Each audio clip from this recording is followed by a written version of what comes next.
Bonjour, moi c'est Jean-Pierre Likondi, la colonne vertébrale bien sûr, et vous êtes sur Likondi Prod.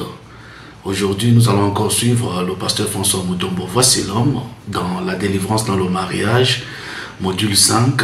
Aujourd'hui c'est le 27e jour. Je vous invite à partager la vidéo, à vous abonner massivement et nous allons travailler pour vous satisfaire. Alors, n'hésitez pas à partager la vidéo et surtout de vous abonner si vous n'êtes pas encore abonné sur notre chaîne Likondi Prod. Bientôt là, vous aurez un concept en direct de la France, vous aurez un concept sur notre chaîne Likondi Prod, dans d'autres émissions bien sûr, mais c'est encore un secret. Restez soudés, restez scotchés, suivez le commandant du temple, on se retrouve tout juste après. Je crois que si tout va bien, on peut clôturer le point. Il y a mariage traditionnel parce que Mikolo est comme dimanche, nous commençons le dernier point. Nazolo Baboui. Service ezobanda dimanche na minuit pour la communauté na biso mobimba partout Canada, États-Unis, Afrique du Sud, Brazza, Europe, partout. RDC, la province Église na biso Kutami. Et lundi na Boutou, aux jeunes sœurs célibataires, aux jeunes frères célibataires. Bon, veillez à pour na batunion sur lundi na Boutou, mais obligatoirement pour na célibataire parce que tokobanda kokata même à partir il y a 3 heures pour na ko prière na ba célibataire ko landisa ba recommandation ya prophétie na moni de lo ba prophète ba ikuba islanga ba prophète nzamba zo senga au côté service na chaque département au sambele la bango. On verra avec le temps comment on va planifier. Amen.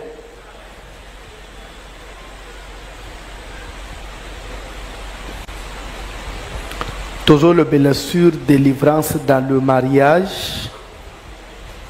Sous-thème toujours le mariage traditionnel, communément appelé mariage coutumier. C'est-à-dire c'est ce mariage-là qui s'est fait entre les deux familles, au niveau des deux familles. Et je crois que selon Zambé, c'est ça même le mariage. Mariage civil, ezalaka, ce n'est pas ça. Quand je dis mariage civil, il y a papier, na commune. Ce n'est pas ça ce qui fait le mariage. Ezalaka na rôle nango. C'est en cas il y a décès ya moko. L'État peut vous protéger. D'après le régime, on peut sécuriser même la famille. En cas il y a problème, divorce, pas problème, c'est alors que ce mariage est comme important. Tout comme il y a un voyage, on exige document y a en valeur. Mais sur le plan spirituel ou sur le plan Yalibala, ça n'a rien à voir avec Dieu. Parce que on a vu sous Basalak Angouteme, Babalak P. Et de deux, mariage religieux. Ce n'est pas ça ce qui fait aussi les mariages. Mais mariage religieux, importance en anglais. Importance sur le plan spirituel pour nous kokata basinga mususu. Ko telemela ba malédiction, ba combat mususu. C'est pourquoi j'insiste. Mariage religieux, ça n'a aucune importance du moment où vous avez ça ne sert à rien. C'est des formalités, peut-être pour nous prouver. Mais ce mariage-là, un mariage, du moment où vous avez maintenant, on dédie votre union à Dieu avant que vous soyez ensemble. Est-ce que vous me comprenez? Mais le mariage que Dieu considère, c'est le mariage, quel mariage? Traditionnel, comme il m'appelait, coutumier.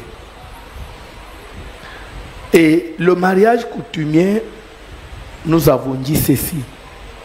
La dot comme telle, ce n'est pas ça ce qui constitue aussi le mariage coutumier, mais au contraire, c'est l'acceptation. C'est le consentement. Il y a des parents qui acceptent de livrer Banana Bango pour une vie commune.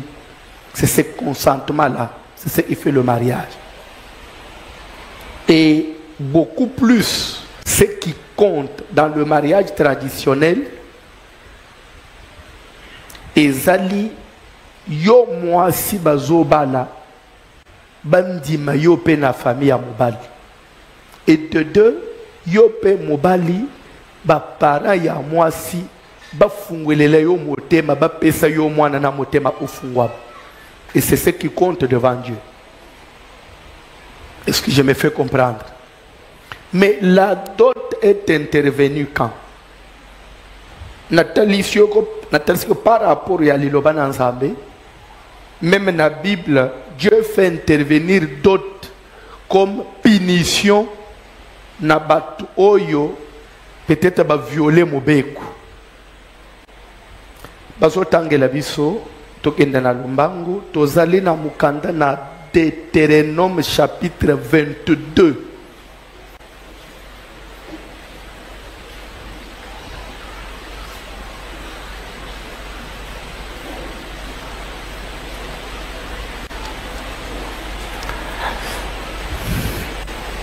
Deutéronome 22, à partir du 13e verset. Vous y êtes,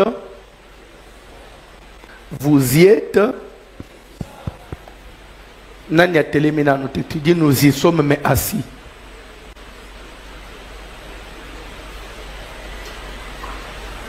Toqué papa. Deutéronome chapitre 22, à partir du 13e verset, nous lisons au nom de Jésus-Christ de Nazareth. Si un homme qui a pris une femme et est allé vers elle, éprouve ensuite... Bandela. Si un homme qui a pris une femme et est allé vers elle, correct, éprouve ensuite de l'aversion pour sa personne, s'il lui impute des choses criminelles, Tofandi Nase Bazo Bandela n'a expliqué. Bolanda très bien. Bolanda très bien. Nazolinga passage ou partie ou surtout bana basi balanda ngamala. Na bandeli, j'insiste. Nazolinga partie ou surtout ba sœur balanda ngamala. Ba sœur. Sœur célibataire, nouvellement mariée, ou même celle qui aspire, les fiancés, celle qui aspire au mariage. Suivez-moi très bien sur cette partie de la Bible. Bandela lecture. Awanzambe mutozo instruire Moïse pour enseigner na bana Nzambe mutozo instruire Moïse enseigner na bana Israël. Tokei.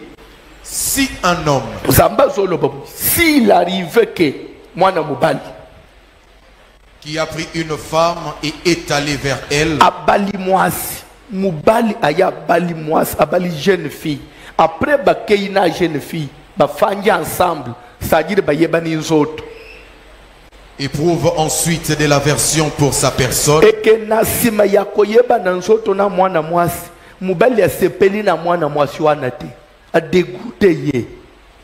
S'il lui impute des choses criminelles, na ko dégoûté ye, a komi ko luka ba raison ya lukuta, pona ko luka moyen ya ko sundola ye, a bandi ko luka ba raison ya lukuta. Mutazo be biloko wana ezanani. Ma soeur, c'est-à-dire que comme on a mobile mususu lelo azo lengela yo azo lela azo salabo, mais au bimi na ye lo bien d'écouter. C'est dans la Bible. Nous savons que s'il arrivait que mobile a bali moisi, et bimi na ya d'écouter, a commis koluka des raisons fabriquées, ok. il porte atteinte à sa réputation en disant: j'ai pris cette femme, je me suis approché d'elle.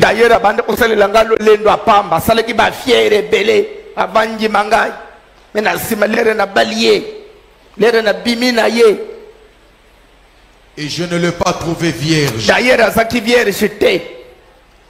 Alors le père et la mère de la jeune femme prendront les signes de sa Bible zobake na moma wana boko katolika mboyo ndenge nini muto zoba makamu mukeli nzambe ya lola so likamwana boko katango ndenge nini bato yo papa ya mwana mwasi na mama ya mwana mwasi lere bozo balisa mwana na bino boyebake mubali yako balukela ye lobi. Boluka bozala na ba garantie. Ça c'est dans la Bible. Bozolanda. C'était là. Bozolanda très bien. C'était là. Nde naba mboka. To naba koko na biso kala. Tam subino boye biangote. No boza ya lelo. Mais je vous dis, histoire ya babantu kote to uta. Na tangwa kala. Soki obalisi mwana mwasi. Est-ce que mutu moko zolanda? Est-ce que mutu moko zolanda? Excusez-moi. Koko ya mwasi. Koko na yo. Donc toi la fille oya zobal. Ta grand-mère. Hein? Vous comprenez non? Avec ça l'endengeni. Jour ya liboso ya nuit de noces, koko na yo nde mutazo ya kotandela bino mbeto wana bazo tanda dra ya pembe webi masolo na solo batu bazana ide bazali koko akoye kotandela bino mbeto atangi dra ya pembe après a souhaité bino bonne nuit mobali na mwasi bakei na tongo na 6 heures koko ya mwasi azoya kore ipere dra wana na mbeto boyoka nano yango te hein? boyoka pe yango azori ipere dra wana na mbeto dra wana sko ezali témoignage ya famille ya mwasi ke babo ole imwana na bango bien ou mabe il faut na dra wana ba mona makila. Soki dra wana ya pembe bazwa nguna tongo ezana makila te a hein bolobi nini ok 0 mabalo bozo sakana nango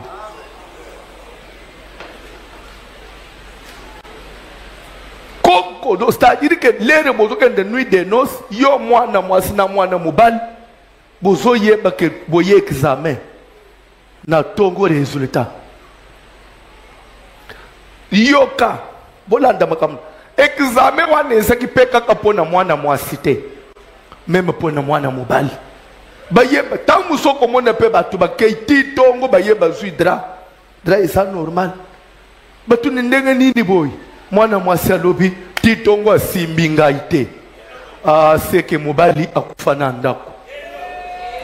Parce que ce qui peine à bande mi belle aux hommes, nadoba ezalaki ezati lelo pas musu bazali même en église aux hommes kaka frère boy mais ça n'est moi de mobilité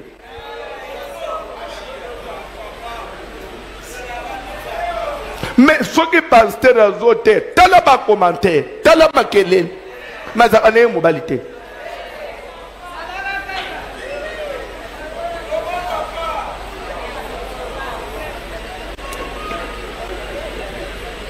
donc c'est-à-dire que na tongo il faut bien est-ce que mobali aza mobali soki aza mobali est-ce que moi si pe abokwamaki bien preuve c'est ce drap là nde omoni eloko wana eza na bible nde eloko bazotanga na bible bandele place wana les parents de la fille tokei 40e verset le 15e pardon 15e verset.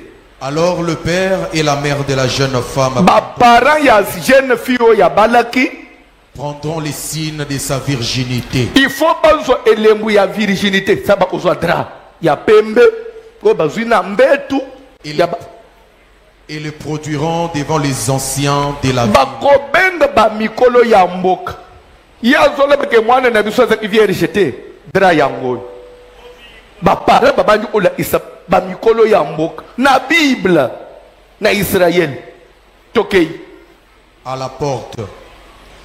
Ba yena porte ya mboka papa na mama na bino basimbi yo mwana mwasi na simu batombole dra mwana na biso preve yango babengisi ko mwana mobali oyo nini tokei le père de la jeune femme dira aux anciens papa ya mwana mwasi akoyiloba na ba mikolo j'ai donné ma fille pour femme à cet homme nakamati mwana nanga na balisi na individu oyo et il l'a prise en aversion.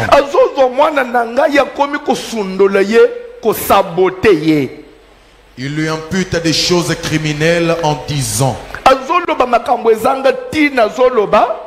je n'ai pas trouvé ta fille vierge. Or voici les signes. Et ils déploieront son vêtement devant les anciens de la ville. Les anciens de la ville saisiront alors cet homme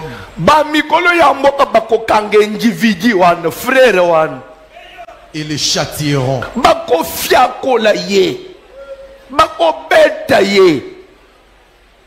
Et parce qu'il a porté atteinte à la réputation. Parce que à sakanina réputation ya mwana mwasi. Réputation ya mwana. C'est que Dieu voulait aussi protéger les filles. Il y a de ces individus là, balingika ko sakanana réputation ya mwana mwasi. Nous avons des frères comme ça en église. Quand vous voyez un jeune frère, mais sans aucun moi c'est des frères dangereux. Anakamwa adresse. Anakamwa télévision. Le kola yebike bana basisi ko likamboza libala. Ezaka. Je t'aime. Est-ce que tu peux venir me rendre visite? Quand la fille vient dire, la maison est là. Tu vois, il y a le réchaud, il y a la télé. Azana kamwa mini congélateur naye. Natuma, tamuso monika moi, kiti muka ya divan, il y a 2 places. Asalisa na zigida. Eza aka moi kiti mo simple boy. Parce que ndakwa neza munenete. Moye kote salo mubimbezate. Okomone sozo boy. La maison est là. Cette maison nyak ezo zanga kaka mwasi. Si tu es d'accord. Akei pli lwe akamati na clé. Leri yo zozo clé au lobby. J'ai la clé de la maison. La clé yandakwan. Vous avez des conditions. Avant qu'on ne faut bengaye. Nzokande ozobo sana ke serire moko. Le to somba kangu ya bien et bien 5 clés. Ce que yo moko. Bongo 4. Yé a tekali na moko 3 ans na maboko a banane.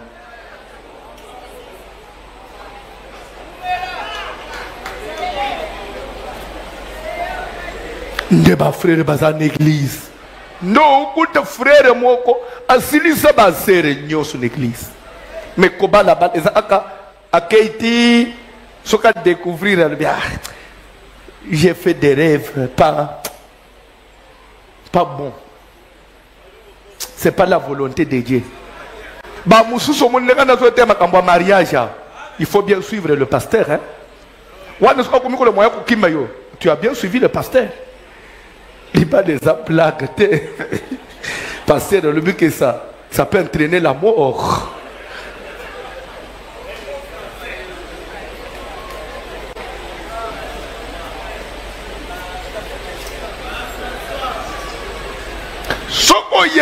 Il y a des frères aventuriers. Bafanja. Babimaka avant. Et amen, il y a déjà dans Libanda. Libanda on est pour nous caler basser. Babimaka kilt avant pour nous caler basser. Bonjour. Vous prenez le transport, bon marché. Nous habitons du même côté. Et en plus, on est les enfants de même père. Ah, ce qui n'est pas Bible, on rond-point victoire. Yoka. Est-ce que ça vous dérange si je pouvais avoir ton numéro? Si je pouvais avoir ton numéro. Bamususu ba cible kaka bana baso balika kana bapele des fonds. Tu travailles. Tu travailles. Ah bon? Gloire à Dieu. Moi aussi je suis en attente. J'ai une promesse d'embauche. D'ailleurs, mon grand frère il travaille à la banque. J'ai une promesse d'embauche bientôt là. Bon. Je vais commencer.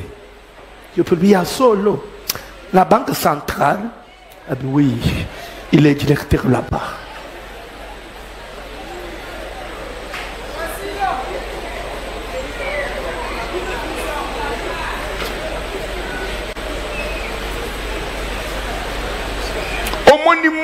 Moi, c'est une église tu peux retrouver dans 6 mois.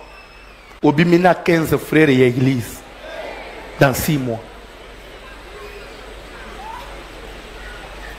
Au Noya,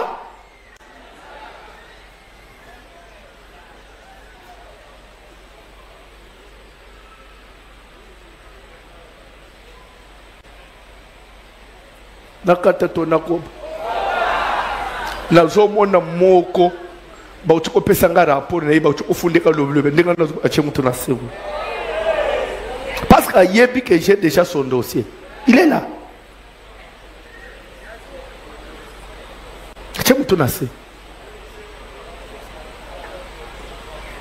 Lundi, tu seras convoqué. Oui. Parce que Suki Kakana, ou escroquer nous autres, moi, c'était Abmélié Nambongo. Il est là. Pas ne base pe bino pende ba mususu. Mbongo yo, ta musu mamo ya bota yo, ta propre mère a teliputa nano sombela ite. Ndenga ne banji toza na vrila, mama na bino atabwata mili ko sombela ite. Mais ya yo mbongo eza opesa bana mibali pono osomba bolingo. Papa, verset moko ye. Ozozongao ko somba bolingo. Cantique des Cantiques, chapitre 8, vérifiez le verset 7. Kosomba Bolingo. Cantique 8, verset 7. Le banane Kosomba Bolingo. Cantique des Cantiques de Salomon. 8, rapidement, verset 7. Je ne sais pas si c'est ça. Vérifions ensemble. Les grandes eaux ne peuvent étendre l'amour. Quel que soit Bibaleya Minene et dans l'océan. Place bolingo solo eza océan koko boma bolingo te atabaye bolingo yango ezopela lokola moto bazwi océan basopi bolingo ufaka na océan te ekotikala kaka ezopela tokei. Et les fleuves ne les submergeraient pas. Ata fleuve Congo ekomela yango te tokei. Quand un homme offrirait tous les biens de sa maison contre l'amour, ata yo okamati ndaku na biloko nyonso se opesi mwana mobali ou bien yo frère opesi mwana mwasi pona kosomba bolingo, il ne s'attirerait que le mépris. kaka kosambwa nde okosambwa. L'amour ne s'achète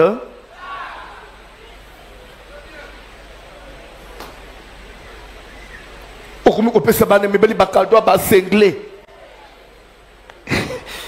J'étais à Dubaï, je t'ai amené un parfum, je ne sais pas si tu vas aimer. Est-ce que moi je suis au sol de biloko? Si tu vas aimer.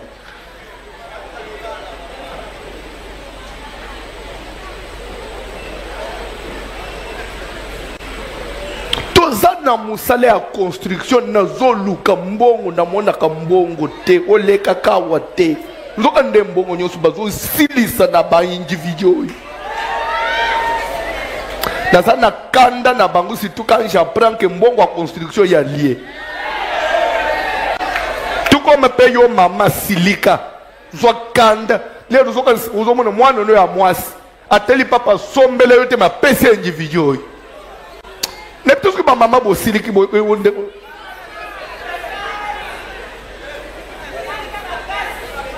Mwana mwasi ya yuma. Abenga ka mobile 15 fois par jour. Ata mobile abenga te yende kaka benga ka allô, allô, je voulais t'entendre.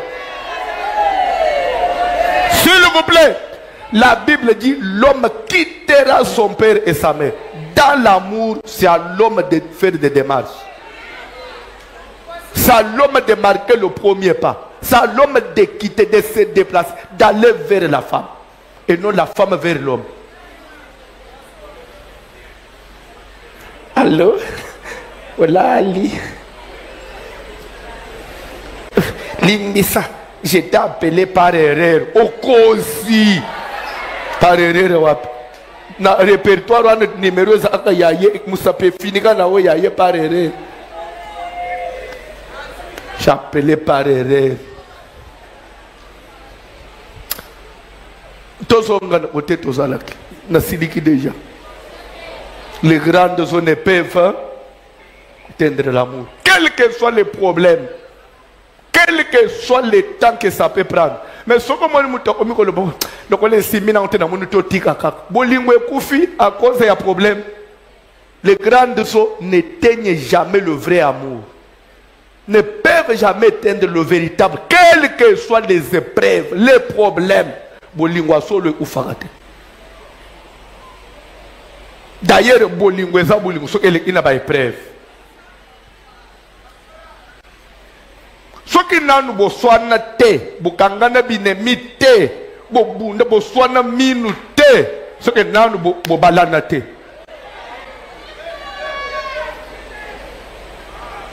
Il faut na libale bi ndele mo pe bokomi na po mo omoni on dirait et panza na kap ma prebo surmonter. C'est ça le vrai amour.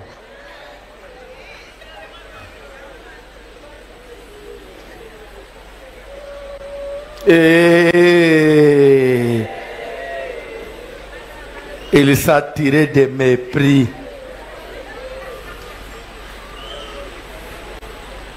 Tellement qu'à l'amba qu'à restaurant, déplacement de chaque jour. Na bana mi belo bima anatongo oke otala mwana mwasi pa na ba. Les bokilos sont sacrés. O meliti ya tongo le na moyi. Ozeli na lo so poko atayomo. So ba semeki ba kolie ni.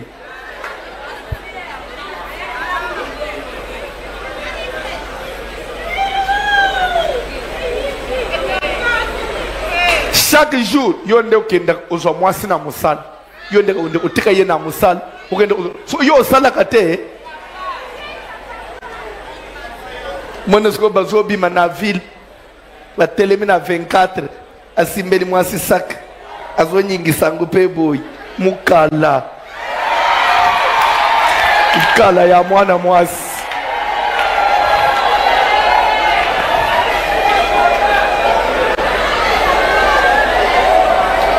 La katato na koba.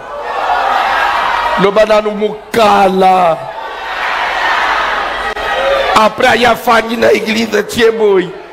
Il y a un mariage mukala. Il y a moi.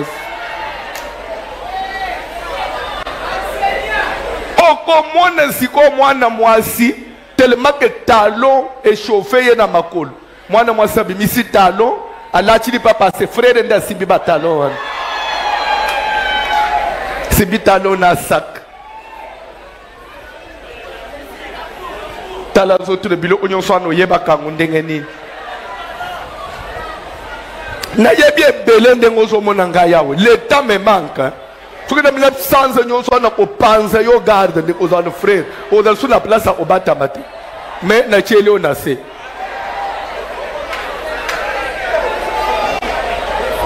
ba musu na ko panza aux arina moya obi ma église lelo mon memeli ya moi na moi si talon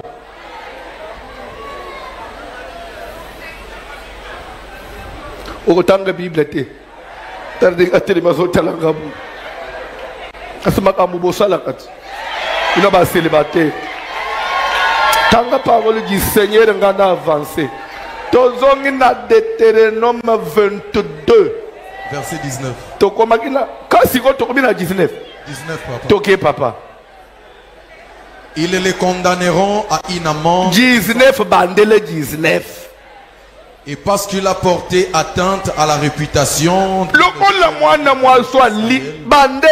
parce qu'il a porté atteinte à la réputation d'une vierge d'Israël. Il les condamne d'une vierge d'Israël.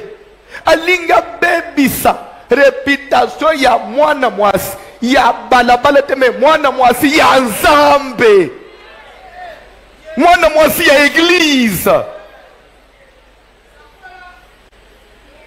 mwana mwasi ya église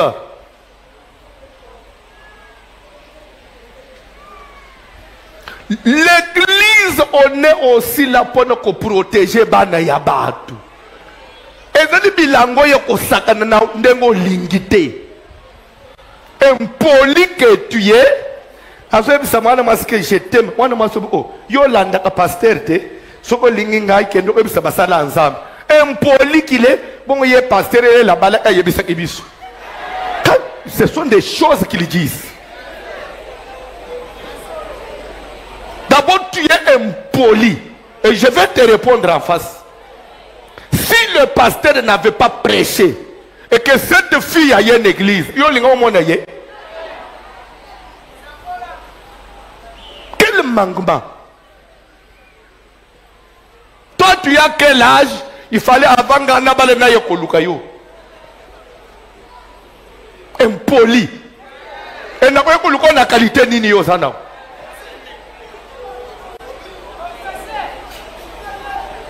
Donc c'est-à-dire, église est dans la loi à mon côté. Alinga ndenga lingi asakana ndenga sakani donc bilanga na yo tere ya ndembo kuzo beta che ba penalité obimi opemi oke ovanda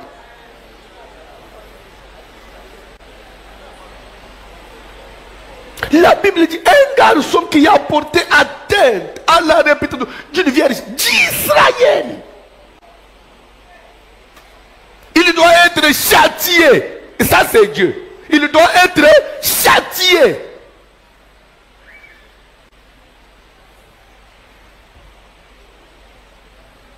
Bino batu bo protéger abang bozoyoka. Yele biso to sala nini? To châtier. Après qu'on châtier, tanga Bible. Ils les condamneront à une amende de 100 cycles d'argent. Bakofuti saye amende pe bazokate Zamba fixé na to ya mbongo il faut futa na famille ya mwana mwaswana sima ya kobaleye siko futa manda cause ya réputation ya bebis et après qu'ils le donneront au père de la jeune femme. Akopesa na papa ya mwana mwasi tokeyi elle restera sa femme. Mwana mwaswana kotika le su mwasi na yo tokeyi et il ne pourra pas la renvoyer. Okoki okoboya yete tant qu'il vivra. Tant okozala na bomoi. Akomi mwasi akingolingoli. Omeka tokoboya yeto Yesu to shati yeyo. Ofanyi na ye.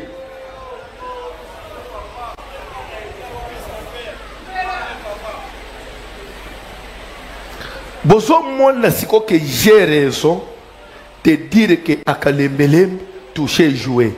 Quand tu as déjà épousé, pas de divorce.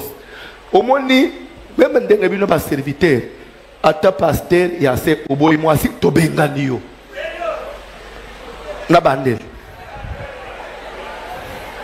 Oboy moi si to benganio.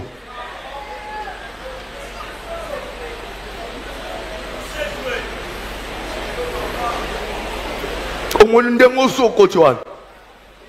O meki di bandas yase. Epola. Ebonga. Okulia.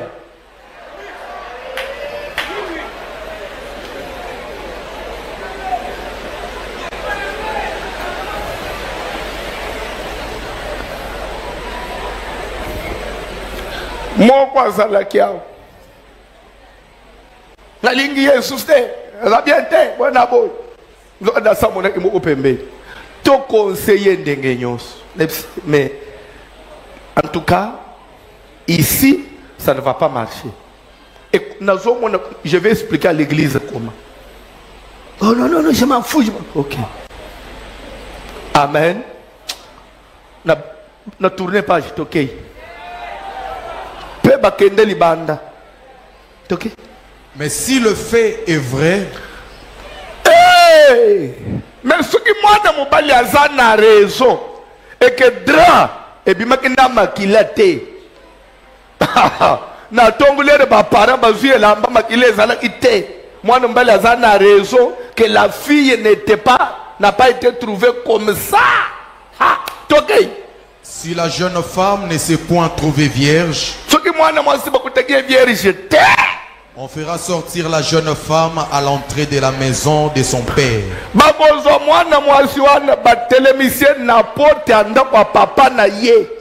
Elle sera lapidée par les gens de la ville.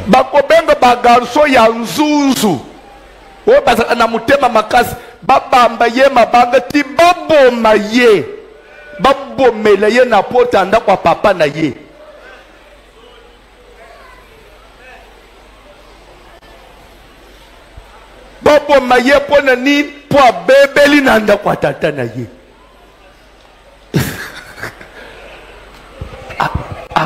Abebeli nanda kwa papa na ye. Abebeli nanda kwa tata na ye. Bakosala nini? Bako lapide ye. Lekali bosoto lapide yo. Ba frère Anzuzu baza wapi? Pardon? Wanda kolokota mabanga na chantier.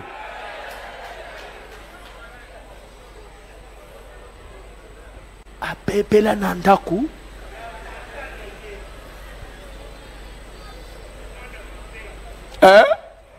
Mwana mabe. Tobandeli. Mwana. Tobandeli. Mwana.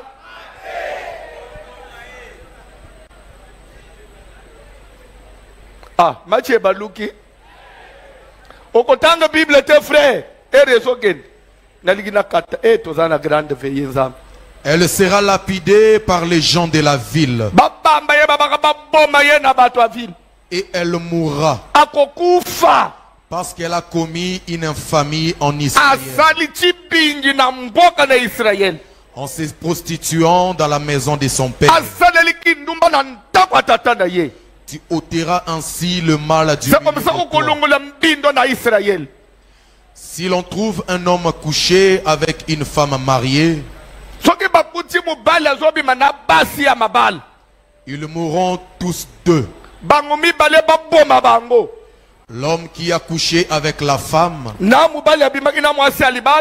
et la femme aussi. Tu ôteras ainsi le mal du milieu C'est comme ça d'Israël. qu'on longola ma benne à c'est le tokeyi. Si une jeune fille vierge est fiancée Ce qui moi na moi si vierge, azana fiancé. et qu'un homme la rencontre dans la ville et couche avec elle, Et que alinga bakutani na mobali, soit bakangi bangu en pleine ville, abimina mobali mususu. vous les amènerez tous deux à la porte de la ville. Bokozwa bangu mibale na porte ya mboka. Vous les lapiderez Bokoboma bangu mibale na fille na garçon. et ils mourront. Bakufa. La jeune fille, pour n'avoir pas crié dans la ville, Yo mwana mwasi makambo esalemeli na ville. Pone nini obelela kite? C'est que tu avais consenti. Tu dois mourir. Tokeyi. et l'homme, pour avoir déshonoré la femme de son prochain, Et mubali bazoboma pour avoir pris la fiancée de son prochain. Tokeyi. tu ôteras ainsi le C'est mal comme ça du qu'on milieu longola de toi. mabe na kati na isel tokeyi. Mais si Kasi. c'est dans le champ que cet homme rencontre la Soki jeune femme bakangi fiancée, mubali na mwana mwasi. Mais eza en pleine ville te. Eza na maluku. Eza na nsele. Eza na kinkole côté ya zamba na ba Congo. lui fait violence et couche avec Et que elle, mubali abimina mwana mwasi. et l'homme qui aura couché avec elle sera seul puni de mort. Wana bakobomba kaka mubali bakotika mwana mwasi yoka. Pourquoi faut batika mwana mwasi? Tokei. Tu ne feras rien à la jeune fille. Mwana mwasi bo simba yete. Pone nini? Elle n'est pas coupable d'un crime digne de mort. Aza coupable te na lisumu ekome mena kufa. Pone nini? Car il en est de ces cas comme de celui où un homme se jette sur son prochain Tozo zoyen loko la kuluna nda kweyeliye. Asa coupable na nini? Tu avance. et lui ôte la vie. Tokeyi. La jeune fille fiancée que cet homme a rencontrée dans les champs Tokeyi. a pu crier sans qu'il y ait eu Nous, personne pour nous la supposons, secourir. s'il vous plaît, nous supposons que le collège ibisika bato bazate. Moi, si aza faible pas mobile. Ata belelaki. Eza na zamba. Na na lingaki. Abelela te. Moi, sa zobima innocente. Pourquoi? Parce que za isika ya batu te. Mais ce que za isika ya batu. Na mwasi na mobali bangu mibali baza coupable. Mais ce que c'est na zamba directement bozo accorder na mwana mwasi innocence. Ata belela, ata zaki complice. Mais le ko les na zamba oloba ata na belela anana lingaya. OK, mbala mu ya big. Vous voyez que Dieu protège aussi les femmes. So yenda benga imubali. Ata yenda benga so kaka wanga ni iya zui raison parce que zana zamba. Vous comprenez? Na place one. Mwana mwasi ata yenda benga yo mubali. Toza ina zamba. Nangana sala nini? Okay, kende. Bazu mubali batumbi.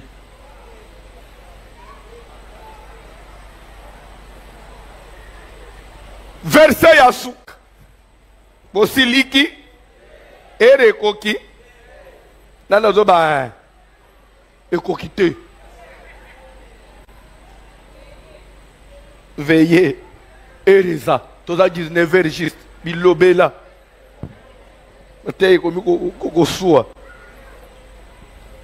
Genèse.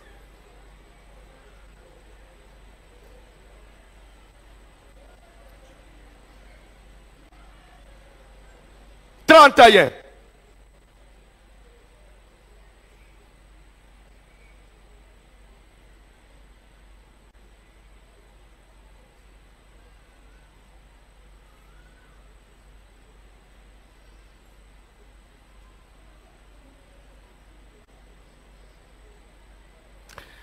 Tobadi na 3e verset.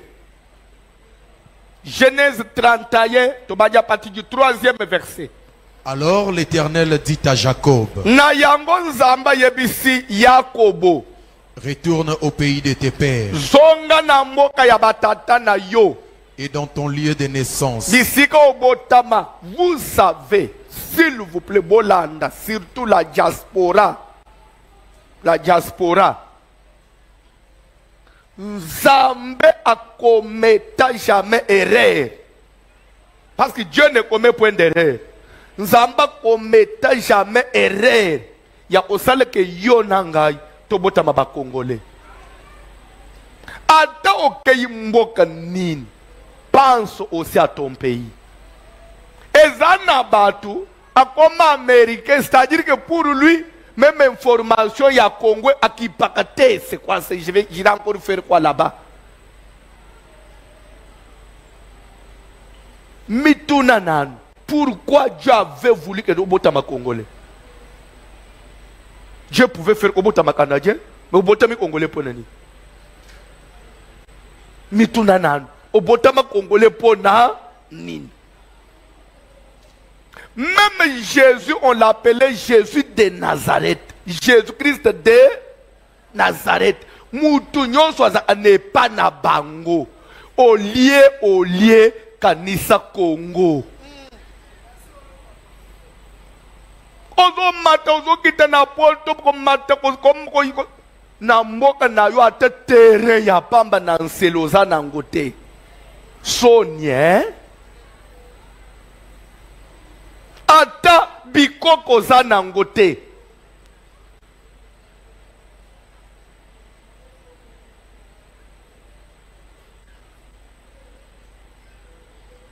Etikala koyeba même bana oyo totangisa kalibanda ya mboka, bana tobota kalibanda ya mboka, bakola kalibanda ya mboka. À un certain moment, même Israël, et ça na moment où Israël est côté na passe des fois aux hommes ba oyo bakende déportation batangi kuna ba yena mayele wan après ba ye rebâtir Israël. Laisse un jour tes enfants viennent rebâtir le Congo. Anisete ke soko tindi mwana ketanga na China komi chinois. Azwa mayele un jour, ndenga ba chinois ba développer Chine au développer Congo. C'est notre pays, nous devons l'aimer. Donc quand j'ai dit prions pour le Congo, on parle du Congo, les gens pensent que nous défendons le Congo parce que je ne sais pas ma raison ni je me suis toujours rendu compte et je suis conscient. Pourquoi Dieu avait voulu que je sois congolais? Est-ce que c'est une erreur? Je suis congolais et je défendrai mon pays. Celui qui n'aime pas son pays n'aime pas Dieu. D'ailleurs, c'est un criminel. Kozalete, muke, mboko ye kobonga te. Siko mboko nini kobonga? Na tuni d'après mboko nini kobonga? Loko les autres simba te bateka kakamboka mbapesa mutu na mutu pare na ye. Atika na répondre bin awa nanu bateka te. Lere balie ozo nini? Te bateka nanu te. Lere ozo ba détourner bote yo ozo nini? Soko kalikile batu wana ya baminduki wana. Batu ya bakonzi wana basakana ba carte de corps. Juru bakoteka bakabudu yo kuto okupuza na place wana. O bateka bapesa yo ba opeso yo ba ozanini yo bateki Kongo yo ba oyeba yo nanu eteka mate ozwake lokote soko kalikile soko bateka sikoy baby ke ndenge eteka mi ali solo pesa linini mwana na mwana bendan yo nana koyeba yo ke baka na bilobela wana bateka ka pesa mutu para na ye bateka la banan osozi preneur Bawe bateka mapango wa famille batikala na nini? Bateka lupango wa famille batikala na nini? Siko bateka Congo yo kozwa nini? Au nom de Jésus. Que Dieu bénisse le Congo. Et que Dieu bénisse les Congolais. Congolais nyo sozo landanga yata ozana mboka nini? Tu aimes ton pays, sois béni. Et réussis là où tu es. Un jour Dieu te dira d'aller rebâtir ton pays. Bible dit que Jacob a célibataire. Abali aboti bana akenda maboko na makolo pambolami. Un jour alali, Dieu lui dit lève-toi, retourne dans ton pays de naissance.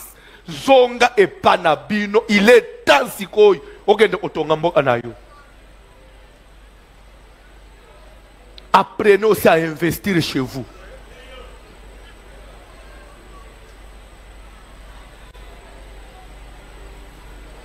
jeune nyonso rêve ezaka mikili musazo ngasuna bimi na mboko bobosa na ngai banani babosa na yo ngai penza na nazo mata avion na simbi passeport na visa bobosa na ngai Congo esala yo nini? Oh, mais je dis des choses que je connais. C'est le langage de tous les jeunes. Bobo sanangai.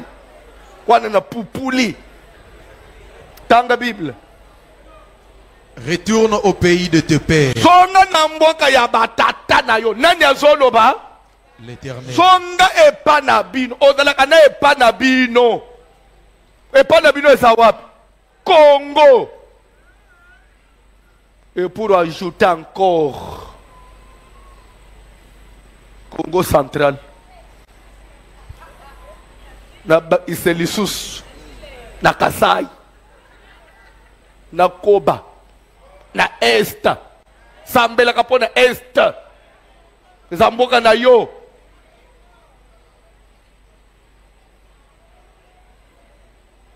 Panjozola taka ba gravate, mboka na yo déchiré,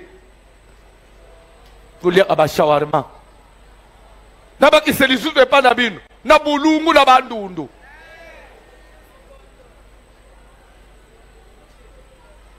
na koba tanga Bible azoba koba na bando utangelo bambo anyosu professeur no ya géographie toke papa Et dans ton lieu de naissance, bipa yobo tamaki tokeyi et je serai avec toi, bandela et je serai avec bandela toi, et je c'est la serai volonté avec toi. de Dieu. Quand quelqu'un construit chez lui, Dieu est avec lui. Comment dire nous défendre Congo? Dieu est avec moi. Ok, papa. Jacob fit appeler Rachel. Et Jacob, la mukina tongo. Bande quoi après combien d'années? 20 ans. Yamuta tika mboka 20 ans. Asa komina bana bakola bossa na même. Halala na butu. Dieu il lui dit fini. Awa na mboko mission na we seli nini il zonge pa na bino abengi basi na ye na ban bafanji na famille papa aza apena ere mo bafanji sa abana basololaka ya bino ndako bosololaka jamais pour proposer pe bana projet mama pe obengi bana le bomoni ndenge nini tokei qui était au champ vers son troupeau. Il leur dit, je vois au visage de votre père qu'il n'est plus envers moi comme avant. Mais le Dieu de mon père a été avec moi. Tika nzamba tambola kanayo, tika nzamba solo la kanayo, tika nzamba loti sakapeyo, a orienta kapeyo, a lobela kapeyo. Toke papa. Vous savez vous-même que j'ai servi votre père de tout mon pouvoir. Et votre père s'est joué de moi. Votre père s'est joué de moi. Tata na bino sakana inangai. Quelque part déjà au bois une mibali abaluba partout tout le monde a place na sepeli na yete bokilo pe en même temps noko parce que tata na sakane na bana zo bana basi na ye yoko sepeli mbali na loba ke papa na sakane na ngai yo sepela yoko permettre mais basi ya Bible ba permettre vous que basi ya Bible ba le yo za ya TikTok mais ya Bible ba supporter ba respecter mobile. La papa la papa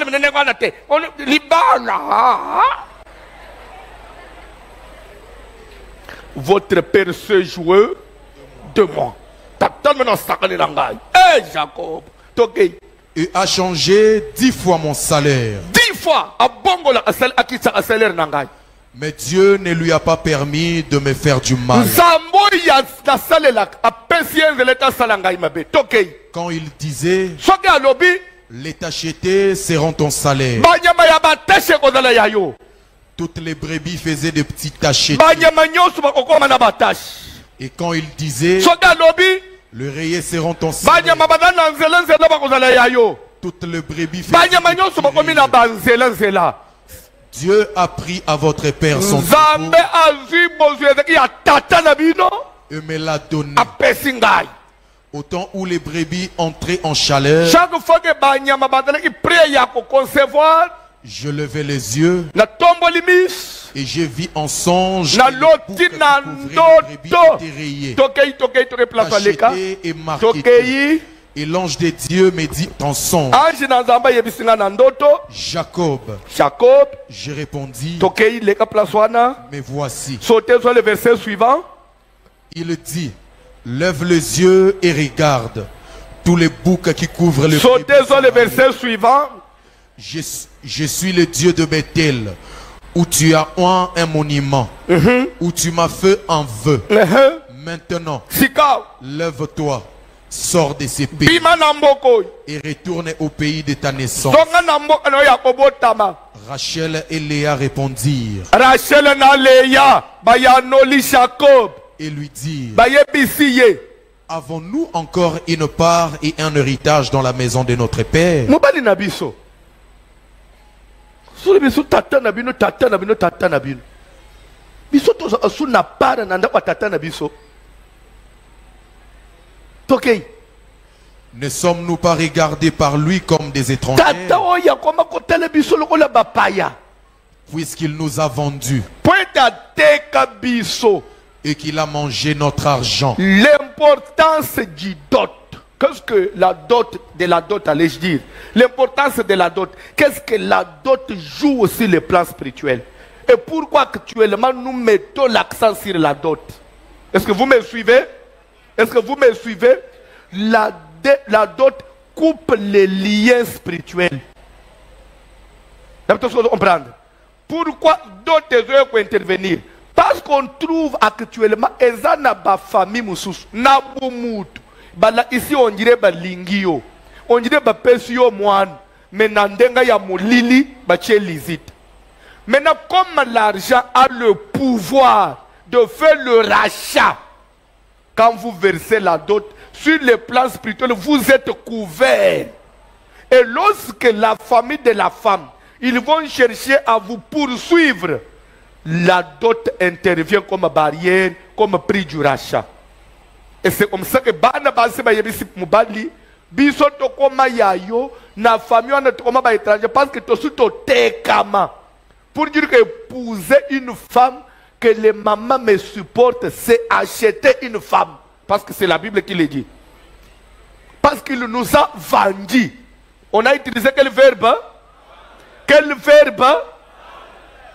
Et il a mangé notre. Donc le mariage, quand on veut, c'est la dot, c'est une vente conclue. Ça coupe les liens spirituellement. Famille à moi, moyen pas que tu sais le souba simbezate. Moubale ça couvert. Et c'est pourquoi il faut verser la dot actuellement. Et quand nous disons dot, mariage traditionnel, quand vous allez dans une famille, l'andandenge bango balsenge laka. Koye ko imposer bango parce qu'on dit, c'est-à-dire que chaque famille a une culture na bango. Les roso ko lande culture ya batouane. Okoya na wo ya yote. Tozana ndeko na biso moko azana France abala mundeli. Vous savez que chez les Français, la dot n'existe pas. N'habitez-vous ce que vous voyez bien? N'habitez-vous ce que vous voyez bien? En France, on ne connaît pas la dot. C'est-à-dire que Mundele à moi, Sina ya Moubali, Bazaba français, ba Outani, ba Sololi, le mariage chez eux, c'est quoi? C'est le mariage civil. Une fois que na commune, le mariage est conclu. On ne donne rien à la famille à moi. Peut-être vous informer que papa à moi c'est un téléphone. Parce que babenga kapé, kuna babenga ateke papa, oh non. On appelle quelqu'un qui parle son nom. Tes enfants vont t'appeler, c'est ma Martine, Martine. Maman Mukolo Soko Bengie, maman Gana Botayo. Mutuyo Sozo Bengue na Kombo. Peut-être que bien. Au moins, le Pébazo Benga papa et à moi. François, Bon, je voulais seulement t'informer que c'est moi qui ai pris ta fille. Je suis avec... Ah, félicitations. Je vous souhaite bonne chance. C'est fini. Yoka Sikoi. Moi, je n'ai pas de na français. Vous devez donner la dot. Votre pasteur, c'est quoi?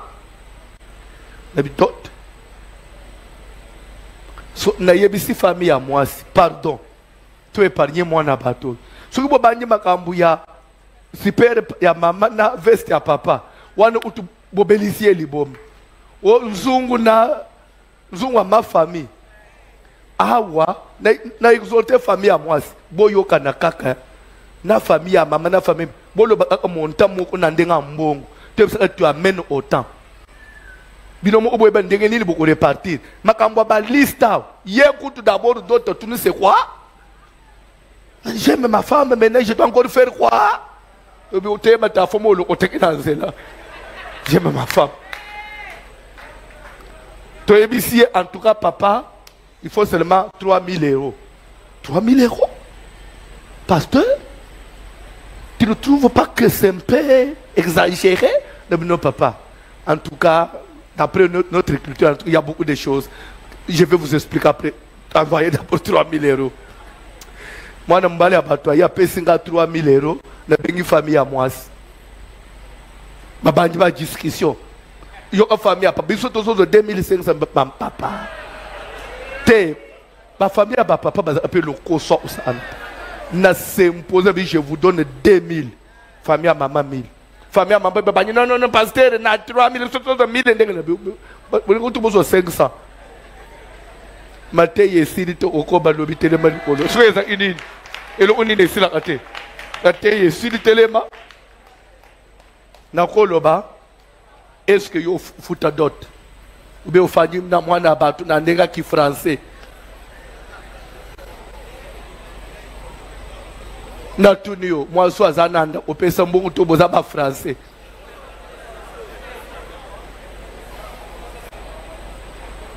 Tellement maté s'il te bande le yembo à mariage. Tobin.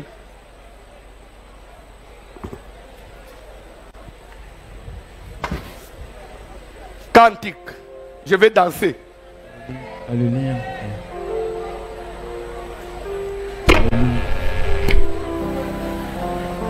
Tellement Tobina. Binope manœuvre.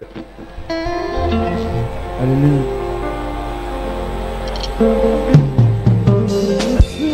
Naibandeli monika Zambe asala kilola Aeko sala mokili Asali bisi namai Aeko sala nzete Asali Adamu na Eva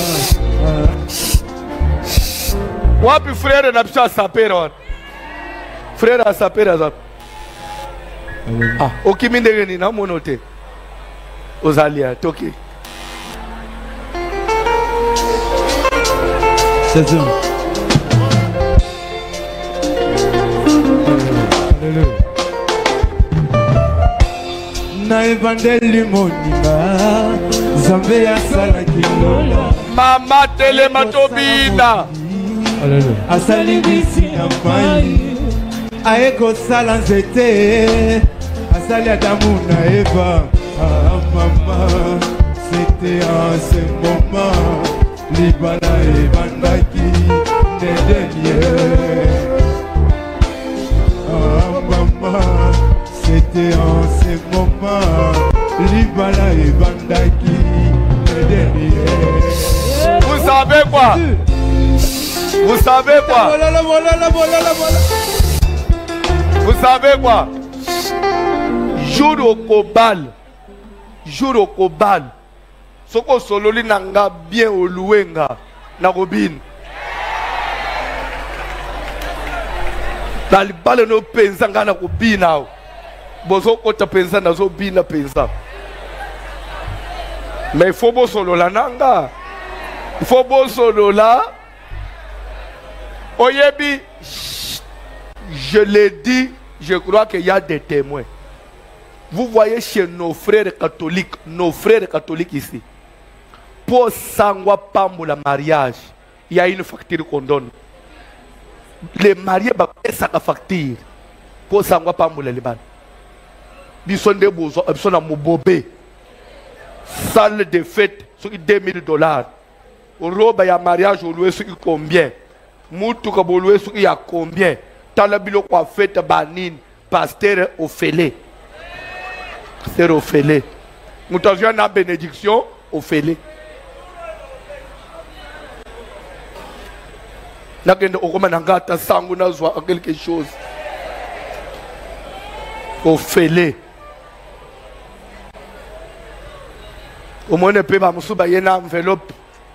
Ko pambuli ba pesi o ke fungula bo $5. Ko ke baka na bino ko lumsuna uzongisela ba mususwa. Na siliki katepe na nzembong. Tena siliki. So usana nanga ndengwane te. Sala prière pour le mariage na yo. Sala prière pour na bana na yo. Moulili nyos. Vous savez aujourd'hui sorcellerie est belée et soit agir derrière la dot. Kindo ke belé contre anaba dot. Derrière dot ndebi pa isko moulili kotak. O apesa kendenge sengela ite. O il fallait aller à sepela ite. O côté dot kendeke après batikala ki oswan. O l'air sur bakendeke bakabula ite. Tout ça c'est la sorcellerie. O ezo régir biso ba africain. Zamba telema na via bana na yo. Molili kota te, molili intervenir te. Bande koteka ne bisa bidoni chose. Abraham abunda asala na ba sacrifice pour ne libala ya Isaac. Mais ba parents ya lelo nyema kamba bande ki pa ba ngutelo koli oso bala ya bana ti tanfu. Prie pour tes enfants.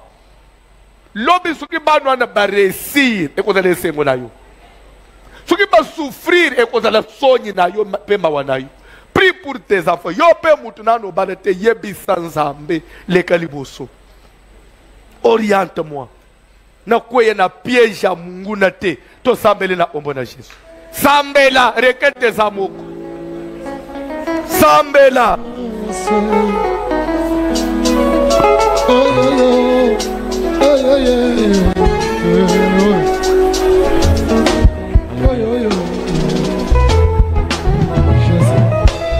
Kozala mosika na ngai te o Yesu. Zala pembeni na ngai. Yo nganga nelonga yo. Sambela zambe. Mosika na ngai te. Zala pembeni na ngai. Yo nelikonzi na moto. Yesu kotika ngai te.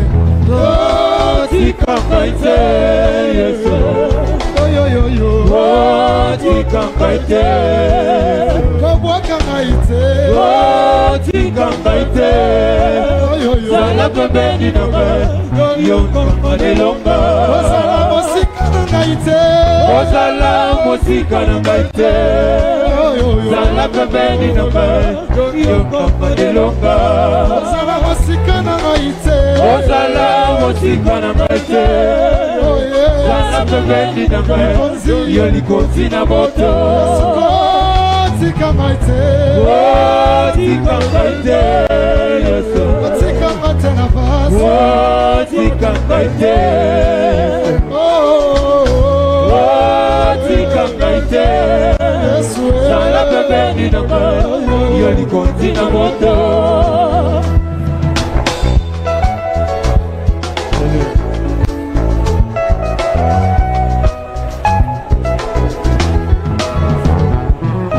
Yesu kozala mosika na ngai te. Zala pembeni. Zamba wazamba lole. Oyoye. Soko tiki na kata pass. Nabitumba libala oyo papa. Ana koko kate. Nalvana bezo sala prier.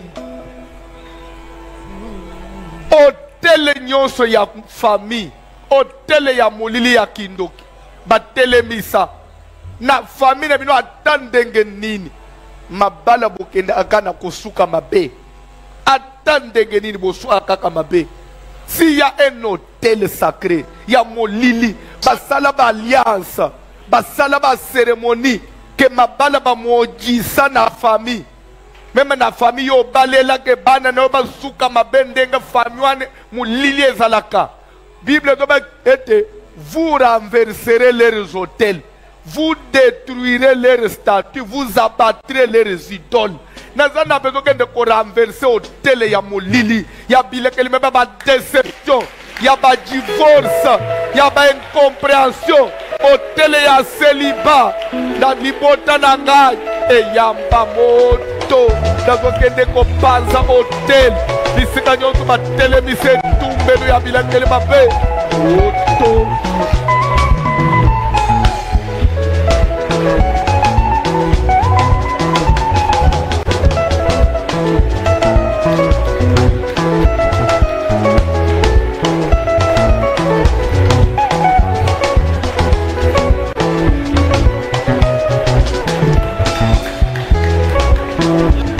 La prière.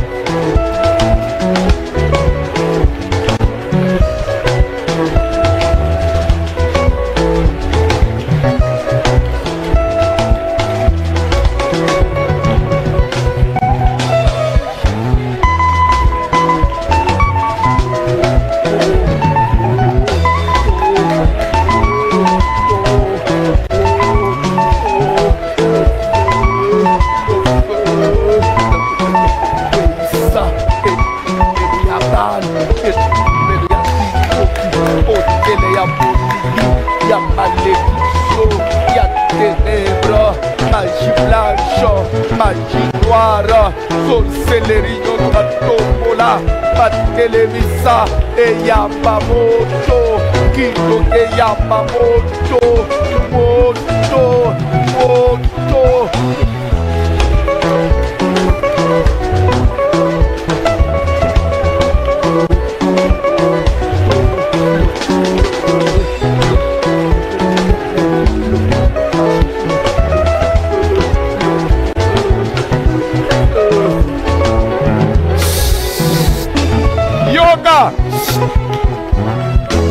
Nazana bezo osala prière. Bande kolanda makambo nazo ebiso. Ba oyo monaka lelo ba divorça.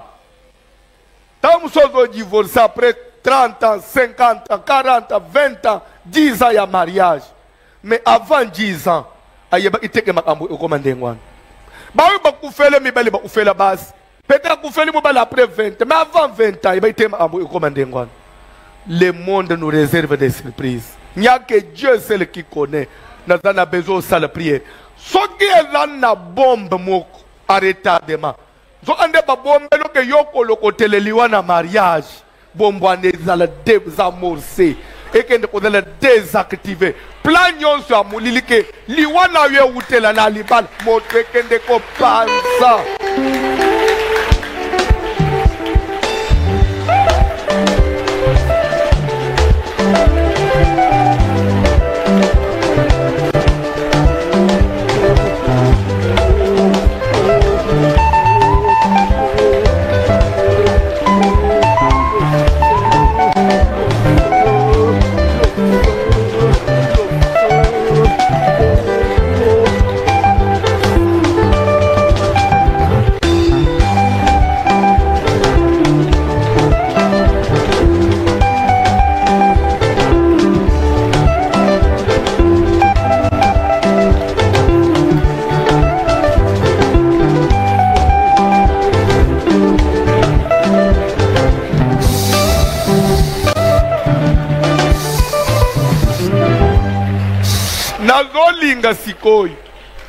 Nazolinga sikoi osimbo frand na lubu na mobile toza ya côté le s'il vous plaît na lubu kosimbo frand ko bate pose il faut akofanda parce qu'il faut bande ko sala calcul avant zote mbongo zo yebi angunde ko zo ko asa ko bimis simbo frand na ombal tozo tombolo lubu ko esimbi frand ozo saka soki bango batombola ba hôtel qui dit hôtel dit sacrifice.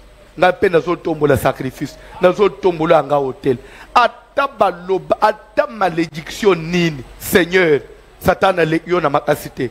Mo lili lekio na nguyate. Telema, pesanga victoire, bunde langai, kango langai. To sambele na ombo na Jésus. Saka, bimisa malobe uta na motema, saka.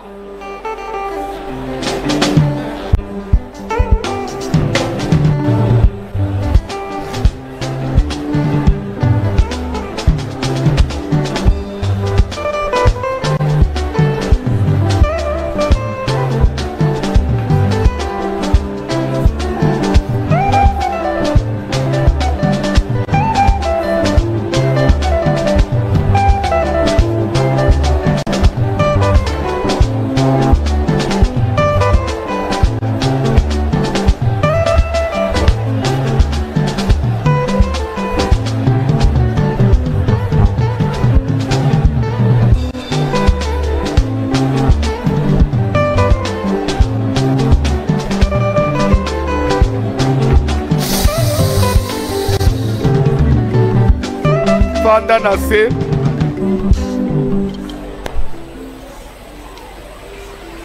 Ah, fanda na se. Et pas na we bimi bima kende. Ma wana yo 2 fois. Ozo pusana na offrande na yo. Kobanda $50, $100, 150. Même un engagement ya kozwa. Telemisa hotel. To sambela pona yo. Samba bundelo bitumba.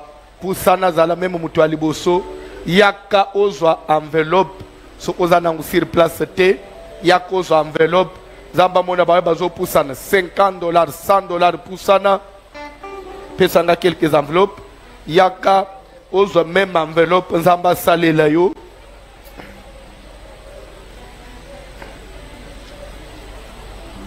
Yaka ozwa enveloppe. Tika frère.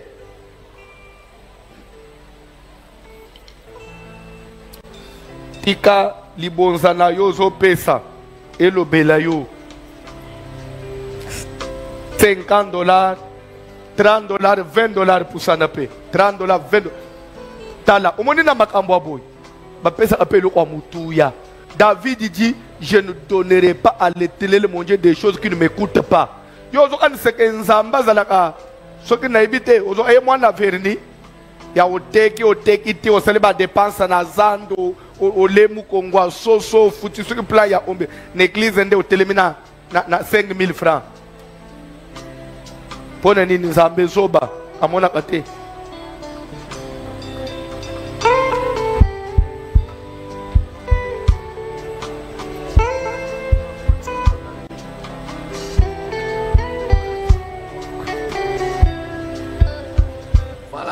Vous venez de suivre, n'est-ce pas, le pasteur François Mutombo, voici l'homme dans la délivrance dans le mariage.